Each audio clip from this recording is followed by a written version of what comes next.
قومی اسمبلی میں opposition leader Omar Ayub نے کہا ہے کہ موجودہ حکمرانوں کے پاس مینڈیٹ نہیں ہے، حکومت کو الیکشن کی طرف جانا چاہیے۔ اپوزیشن کا وفد کراچی میں موجود ہے، مختلف پارٹیوں سے ملاقات کی جا رہی ہے۔ بانی پی ٹی آئی اور بشرا بی بی سے پارٹی قیادت کو ملنے نہیں دیا جا رہا۔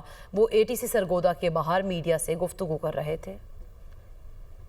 پورے ملک میں اس وقت جو افراتفری مچی ہوئی ہے، اس کے اوپر یہ جو انسٹالڈ رجیم ہے اس کے اوپر ذرا دیکھے اور فریش الیکشنز کی طرف جانا چاہیے۔ پارٹیز آج بھی ہمارا وفد کراچی میں ہی ہے، وہاں پہ محمود خان اچکزئی صاحب کی سربراہی میں تحریک تحفظ آئین پاکستان کے حوالے سے انہوں نے جی ڈی اے کے ساتھ بھی ملاقات کی ہے، باقی پارٹیوں کے ساتھ بھی کی ہے۔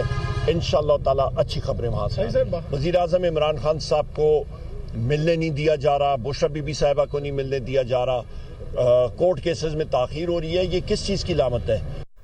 پورے ملک میں اس وقت جو افراتفری مچی ہوئی ہے، اس کے اوپر یہ جو انسٹالڈ رجیم ہے اس کے اوپر ذرا دیکھے اور فریش الیکشنز کی طرف جانا چاہیے۔ پارٹیز آج بھی ہمارا وفد کراچی میں ہی ہے، وہاں پہ محمود خان اچکزئی صاحب کی سربراہی میں تحریک تحفظ آئین پاکستان کے حوالے سے انہوں نے جی ڈی اے کے ساتھ بھی ملاقات کی ہے، باقی پارٹیوں کے ساتھ بھی کی ہے۔